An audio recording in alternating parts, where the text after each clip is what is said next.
एक 5 निकाती एजेंडे पर उनका इत्तेफाक हुआ है। बात यह है कि चाइना फंस गया ना, अगर वो उसको मान लेता है तो वो ये मान गया कि एरिया इंडिया ने हमारा कब्जे में किया, हमने उसको भूल गए, हम उसको छोड़ गए, तो बाकी सारी उम्र के लिए यही जो है ना दाग बहुत बड़ा है और उनको काबू करने के लिए काफ़ी है।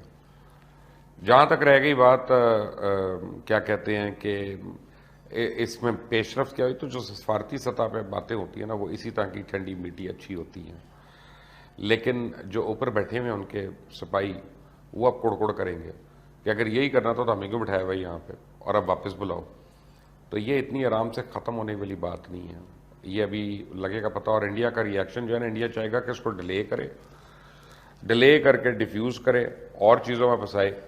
और मेरी अपनी गट फीलिंग है, मेरे पास इंफॉर्मेशन नहीं है, मेरी गट फीलिंग है, क्योंकि मैं बहुत इंडियन से मेरी बातचीत होती रहती है कि अगले कुछ दिन में इंडिया कहीं खुदा ना खास्ता एक फॉल्स फ्लैग ऑपरेशन करके पाकिस्तान से ना लड़ाई कर ले, तो जितना यहाँ पे पीस होता है ना, पाकिस्तानियों को उतना ज़्यादा इंडिया के साथ वॉर के लिए तैयार रहना चाहिए। अगर आप चाइना और इंडिया में पीस होता है तो पाकिस्तान के हालात मुश्किल में हो जाएंगे। नहीं, हालात नहीं मुश्किल होंगे, पाकिस्तान को इंडिया मुश्किल डालेगा।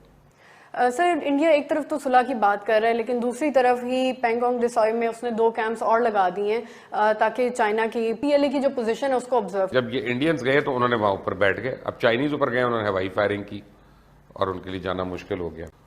पाकिस्तान तो पता नहीं किस मसले पे चुप हो जाता है, चाइना नहीं चुप होगा। क्योंकि 21 से 26 सितंबर में चीन, रूस और पाकिस्तान मुश्तरका फौजी मुश्कें कर रहे हैं, तो ये आपको लगता है अगर ये होता है तो इससे क्या सूरत हाल होगी? पाकिस्तान के ऊपर इंडिया की एक तलवार लटक रही है, तो और अब वो इतने बिलियंस की आर्म्स परचेज कर रहा है, तो ऑब्वियसली पाकिस्तान को उससे एक इनसिक्योरिटी तो लाहक होनी है, तो पाकिस्तान या तो उस लेवल के वेपन्स खरीद ले या फिर अलायंसेस कर ले। तो ये आपको इनकी जो जंग है ये कहाँ जाती हुई नजर आ रही है? कहीं नहीं। तो और जितनी जल्दी ये बिगाड़ सकते हैं उससे ज़्यादा जल्दी ये लोग मना सकते हैं एक दूसरे को। बड़े अरबे हैं और सुपर पावर्स के पास बड़े रीजंस होते हैं अपने लोगों को एजुकेट करने के लिए और बताने के लिए। जब मियाँ नवाज शरीफ ने कोशिश की थी ना कि मैं सऊदी अरेबिया और कतर में सुलह करा देता हूँ, तो सऊदी अरेबिया को गर्मी चढ़ गई और वहाँ पे उन्होंने को कहा था मियाँ साहब को कि वो अरबी हैं, हम जब चाहेंगे उनसे सुलह कर लेंगे, हमें तुम्हारी ज़रूरत नहीं है, ठीक है ना, अपने साइज़ में रहो। तो बेसिकली मज़ारे चौधरियों की सुलह नहीं कराते, चौधरी मज़ारों की सुलह कराते। इनकी सुलह करनी होगी तो ये खुद ही कर लेंगे। सेंसिबल मुल्क हैं ये जानते हैं डिप्लोमेसी को, आर्ट ऑफ डिप्लोमेसी को, प्रेशर टैक्टिक्स को और अलायंस बिल्डिंग को, ये सारी उन चीज़ों को जानते हैं। इतनी जल्दी वो कोई जंग वाले हालात नहीं होते। लेकिन जी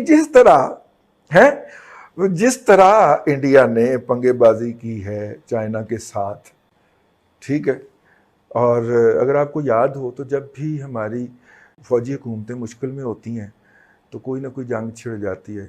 65 की जंग जो थी वो उस वक्त छेड़ी गई थी या छिड़ी थी जब फातिमा जिन्ना के इर्द गिर्द पूरी कौम इकट्ठी हो गई थी, ठीक है, कि धांधली हुई है इलेक्शन के अंदर और अयूब तेरी ऐसी तैसी, ठीक है ना, तो वो ऑटोमेटिकली जंग छिड़ गई थी और फातिमा जिन्ना वाला इशू पीछे चला गया था। अब इकॉनमी का इशू है, तो अगर इस इलाके में तय पटास हो जाए कुछ ना कुछ हल्की फुल्की, तो इसलिए दुआ कर, मैं तो गोरकन के बच्चे की तरह ये नहीं कह सकता कि दुआ करें कि जंग हो जाए। जंग अच्छी चीज़ नहीं होती, नहीं होनी चाहिए। लेकिन इस वक्त पाकिस्तान की इकॉनमी को या तो अरब के अंदर कोई इस तरह की एक्टिविटी की ज़रूरत है कि जहाँ से एकदम फ्लड इन करें चीज़ें ना, और या फिर इधर से ज़रूरत है कि इधर से हम कहें कि नहीं, या 4 गोलियाँ हमारे घर में भी आके गिरी थी, ये 2 बम इधर भी गिरे थे, ठीक है, तो इसके भी तो हमें ज़रा पेमेंट करें ना जी, ठीक, तो ये हो जाए। अदरवाइज जो इकोनॉमिक इंडिकेटर हैं और जिस तरह एक ग्लोबल मंदे की कैफियत जो है वजह के जो इकोनॉमी के इंडिकेटर्स थे, ठीक है ना, तो इस सूरत में जी हम तो दुआ भी नहीं कर सकते कि कोई ऐसी सूरत हाल हो जाए।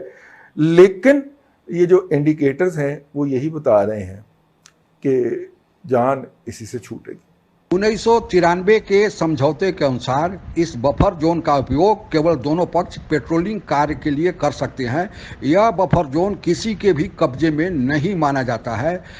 इसी बफर जोन में चीनी सैनिक पिछले 15-16 जून की रात को आकर एक परमानेंट स्ट्रक्चर बनाना चाहते थे, जिसको भारतीय सैनिकों ने मना किया और इसी दौरान दोनों पक्षों में झड़प हुई, जिसमें भारतीय पक्ष के एक कर्नल सहित 20 जवान शहीद हुए और चीन के भी 43 सैनिक मारे गए थे। इस समझौते के अनुसार चूंकि यह न भारत के कब्जे में है और न चीन के कब्जे में है और इसी इलाके में चीन के सैनिक आकर परमानेंट पोस्ट बनाना चाहते थे, उसी को लेकर कुछ भारत के राजनेता और मीडिया के लोग प्रधानमंत्री मोदी और देश की सेना को कटघरे में खड़ा करके सवाल पूछते हैं कि सेना कहाँ सो रही थी जब चीनी सैनिक इस एरिया में घुस गए थे। स्पष्ट है कि यह 2 किलोमीटर का इलाका केवल पेट्रोलिंग कार्य के लिए यूज होता है और दोनों पक्ष इसका प्रयोग कर सकते हैं। इन मामलों के जानकारों का यह मानना है कि आखिर क्या हुआ कि चीन इतनी जल्दी समझौता के लिए राजी हो गया, क्योंकि चीन मामले को लटका के रखता है और दूसरे पक्ष के पेशेंस को, धैर्य की परीक्षा लेता है। पर 29-30 अगस्त की रात भारतीय स्पेशल फ्रंटियर फोर्स के जवानों द्वारा जो चीनी सैनिकों का हाल किया गया तथा हिल टॉप पर कब्जा कर लिया गया और उसके बाद पुनः जवाबी कार्रवाई करते हुए 7 सितंबर को जो सीमा पर फायरिंग हुई, उसके चलते चीन का मनोबल टूटा है और भारत के आक्रामक रवैयों को देखते हुए चीन को अब यह समझ आने लगी थी कि अब भारत के सामने उसकी दाल गलने वाली नहीं है। इसी कारण उसे समझौते के टेबल पर आना पड़ा।